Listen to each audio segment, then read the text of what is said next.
Continuamos en los especiales de ProNoticias. En esta ocasión, sobre el tema que nos ocupa esta semana, vamos a hablar con Daniel Ramírez. Él es asesor del área social de la Itaipú Binacional. Daniel, ¿cómo está? Gracias por el tiempo. Sí, muy buenas tardes. Gracias a ustedes por el espacio. Buenas tardes, Omar. Bueno, la idea es conversar sobre principalmente la participación de la Itaipú Binacional en el otorgamiento de becas de estudio, que tiene por supuesto un fuerte impacto dentro de nuestra sociedad, Daniel. Efectivamente, IPIPU Binacional, dentro de sus programas de responsabilidad social y ambiental, desarrolla un apartado que refiere a las becas de grado ITIPU. Ujú. En estas ediciones se llaman ITIPU Becal, que consiste básicamente en apoyar a estudiantes excelentes de escasos recursos que desean continuar su formación en la universidad, Ujú. sea de su elección pública o privada. Ujú. Ahora, en esta última parte del proceso que tiene que ver con los exámenes y luego la evaluación socioeconómica, hay datos que llaman un poquito la atención en relación al rendimiento de los estudiantes, Daniel. Efectivamente, en esta convocatoria 2021, como le llamamos nosotros, es bueno comentar que se cuenta con distintas etapas. Una Ujú. etapa de inscripción, Sí. una etapa de examen de matemática y castellano, que es un poco lo que nos llama la atención en cuanto a sus resultados, y una tercera etapa que hace a la evaluación socioeconómica. Ujú. En este proceso entraron unos 6.000 estudiantes aproximadamente, digamos, se inscribieron y finalmente se presentan unos 4.000 estudiantes a rendir. De esos 4.000 estudiantes aprueban unos 1.684, Ujú. lo que representa aproximadamente el 38% de lo que es la tasa de aprobación, Sí. que es bastante baja, digamos, ¿verdad? Ujú. Y por otro lado nos colocan en una situación a nosotros como ITIPU, de momento que ponemos a disposición becas, en este caso fueron 3.100 becas, tenemos que la posibilidad de ser aprovechada en términos de becarios adjudicados al final de este proceso será en torno a los 1.600. Es Ujú. decir, no se aprovecharán todas las becas, justamente por eso que mencionabas, de que hace al bajo rendimiento que se observó en esta convocatoria. Ujú. Es importante mencionar también quiénes son los que se congregaron en este examen. Son los chicos que terminaron, es decir, los promoción 2018, promoción 2019 y promoción 2020. Es decir, Ujú. y si hablamos del total de chicos que se están presentando o se presentaron en aquel examen, la mitad son 2018-2019 y la mitad son 2020. Y a Ujú. su vez, así como ya mencionabas, lo que llama la atención es el bajo rendimiento, sobre todo de la promoción 2020, que son en promedio, digamos, lo que menor rendimiento otra vez tuvieron, ¿no? Ujú. Ahora, ¿qué análisis se hace desde la Itaipú en relación a esos resultados? Miren, nosotros habíamos notado una particularidad en lo que llamamos convocatoria 2020, es decir, la anterior convocatoria de becas, donde ya hubo un bajo rendimiento. Entonces implementamos algunas medidas que pensamos iban a tener un impacto positivo en esta convocatoria 2021 que estamos conversando. Ujú. ¿Cuáles fueron esas medidas? Disponibilizar con mucho tiempo de antelación. Si hablamos de que esto arrancó allá por marzo y en marzo ya se colocó, el examen fue en mayo, Sí. en marzo ya se colocó exámenes de años anteriores, como para que Ujú. los estudiantes pudieran tener ejemplos de cómo desarrollar, digamos, lo que son los ejercicios, que no les sorprenda eso. Y por Ujú. otro lado, introdujimos una medida nueva, es decir, la escala, o sea, hablamos de 40 puntos de ese examen de matemática y castellano, hablamos de una escala, es un rendimiento mínimo del 60%, Ujú. lo que cuando eran 40 puntos refería a 24 puntos. Lo que hicimos para esta convocatoria 2021 fue lo siguiente, es decir, tomar como referencia el estudiante, chico o chica que rindiera más alto, o sea, el que obtuviera mayor puntaje, sería la referencia. En este caso, la persona que más obtuvo puntuación obtuvo 37 puntos. Entonces Ujú. la escala fue movible. Es Claro. decir, mínimo tenías que hacer en este caso 22 puntos para poder pasar. Eso nos permitió tener un mejor aprovechamiento del examen. ¿Qué hicimos nosotros? Nosotros analizamos estos resultados y dijimos, bueno, sobre una escala de como mínimo 22, tenemos que pasaron 38% de los que se presentaron. Sí. Sin embargo, hicimos el ensayo de saber cuántos hicieron 22 puntos y cuántos hicieron 23 puntos. Son casi 500 estudiantes que pasaron gracias a esta medida. Ujú. ¿Qué quiere decir eso? Nosotros no hacíamos la escala movible, íbamos a hablar de un 25% de rendimiento, que es, claro, de mayor preocupación aún.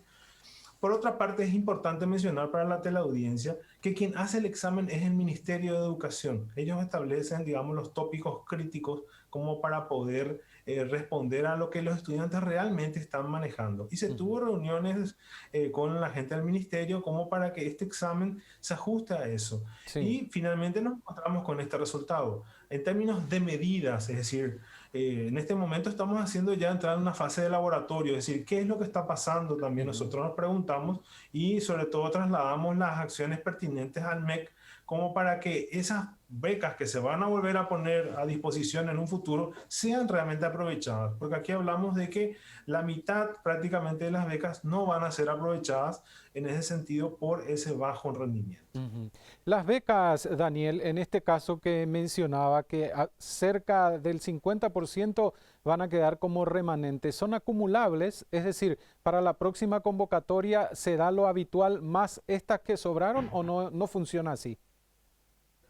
Lo hicimos así, de hecho, en la convocatoria 2020. ¿Por qué? Porque eran 2.000 becas disponibles y fueron 900 estudiantes aproximadamente lo que pasaron. Entonces sumáramos las 2.000 que teníamos proyectadas para 2021 más 1.100. Por eso hablamos de 3.100. La filosofía siempre es tender a crecer, ¿verdad? Sin embargo, nosotros estamos en una fase de análisis de cómo podemos hacer un aterrizaje diferente, ¿verdad? Considerando esas restricciones. De nada sirve ir acumulando becas si los estudiantes no pasan esos mínimos, ¿verdad? Sí. Entonces, el análisis va por ahí también, replantear de alguna manera el proceso sin que eso implique una baja de la exigencia del resultado, ¿verdad?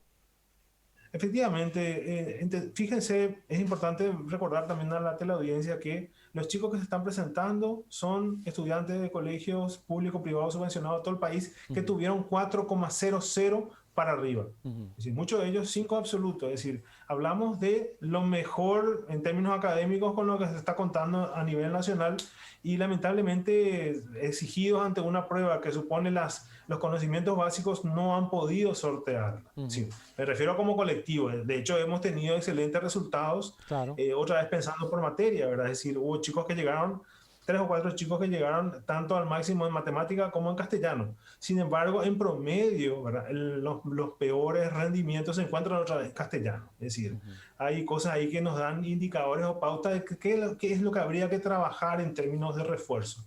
Por otro lado, bajar las exigencias supone también trasladar, digamos, la situación del estudiante al ámbito de los estudios de grado, digamos. Es decir, va a llevar eso a la universidad el chico probablemente. Lo va a arrastrar, digamos. Así mismo. Va a seguir arrastrando. Ese es el análisis, exactamente. Ahora, por lo que entendí, si entendí bien, usted estaba mencionando que tuvieron más inconvenientes en los exámenes de lengua que en los exámenes de matemáticas.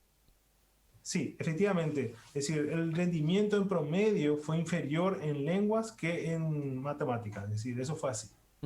Y por supuesto el ministerio se basa en todo lo que tiene que ver con la malla curricular del nivel medio para elaborar estos exámenes. Se supone que es materia dada, ¿verdad?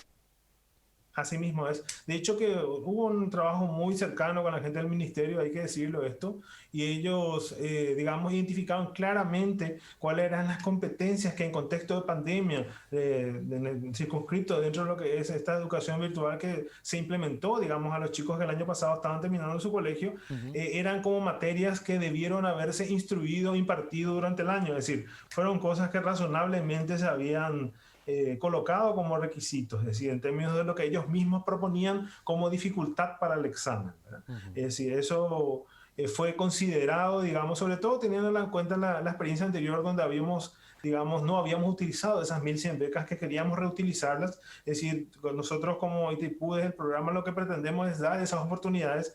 Evidentemente se establecen filtros como para que al haber mucha demanda finalmente sean aquellos que tengan mejores condiciones los que puedan, digamos, usufructuar esta beca. Es importante mencionar, así como les mencionaba al comienzo de la nota, que esto se compone de 3 etapas. Una etapa de evaluación socioeconómica, que es lo que nos da el parámetro también de las circunstancias en términos económicos.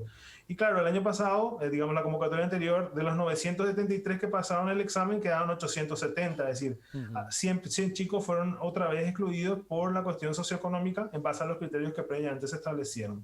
En este caso, para esta edición, hablamos de 7 salarios mínimos como la referencia.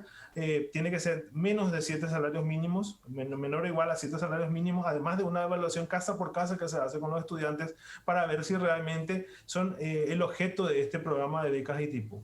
Ahora, ¿qué seguimiento, si es que se hace un seguimiento con aquel estudiante que fue adjudicado con la beca ya en ese proceso de grado, en el proceso universitario? ¿Ustedes tienen datos en relación a porcentaje de culminación del estudio universitario, avance, progreso, nivel que está teniendo el estudiante?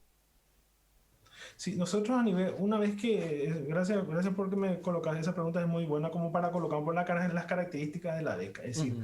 los estudiantes pueden optar a la carrera, pues hay una lista de carreras, son entre carreras, universidades y sedes, son unas 600 opciones que ellos tienen a nivel público y privado, Sí. siempre y cuando estén reconocidos por las instancias de acreditación como carrera. Ujú. Bueno, una vez que el chico o chica accede a la beca, tiene la posibilidad, si es de la nacional, de recibir un aporte anual, mejor dicho, de unos 5 millones de guaraníes. Ujú. Y por otro lado, si está en una privada, lo que se hace es pagar sus gastos de lo que refiere a la privada, no así Sí. un dinero como en el caso de las públicas. Bueno, para mantener su beca existen requisitos, es decir, Ujú. los chicos tienen que ser regulares, tienen que pasar todas las materias que les corresponden en ese periodo académico y adicionalmente a eso tienen que mantener al menos un promedio de 3,20 para arriba. Es decir, Ujú. existe un acompañamiento ahí durante ese proceso y cada año se presentan sus constancias o certificados de estudio que demuestran que están, digamos, continuando de manera regular su carrera. Ujú. Y en este caso, en esta edición, estamos adoptando una metodología, modalidad nueva en alianza con otra institución como para darle un proceso de mentoría, es decir, acompañarle durante todo el año como para saber cómo va su estudio, un poco más allá de lo académico, sino también de una perspectiva un tanto social. Ujú. Que es muy importante. Y justamente, volviendo al principio de la entrevista, ustedes seguro que ya analizan en este tiempo que Itaipú lleva otorgando las becas el impacto que esto tiene, porque jóvenes que tal vez no pensaban acceder a una formación universitaria lo están pudiendo hacer a través de este sistema. Sí, de hecho que, digamos, como beca para nosotros como programa de beca para nosotros es un orgullo como institución, lo que es un tanto dramático si uno coloca la realidad enfrente. ¿Qué quiere Sí. decir esto? Esa beca representa la posibilidad de un salto en la vida de las personas. Es Ujú. decir, esa beca representa una oportunidad solamente, no solamente para la persona, para el estudiante, sino para su familia. Muchos de estos son los primeros universitarios dentro de su familia, digamos, son Ujú. referencia dentro de su comunidad en cuanto a una persona estudiosa, dedicada y que finalmente llegó a su meta. Y por otro lado, en el campo laboral, tenemos una serie de experiencias muy positivas de profesionales ya egresados que fueron beneficiarios de las becas en su momento. Incluso hay en distintas instituciones, ¿verdad?, que trabajan en distintos temas. En las primeras líneas de los médicos, enfermeras y técnicos de salud tenemos, digamos, participaciones, es decir, hay becarios ITIPU en distintos programas de desarrollo social, en temas de investigación, hay personas destacadas. En estos días veíamos, por ejemplo, una estudiante que fue, que fue del programa de becas, que tuvo un logro internacional. O sea, Ujú.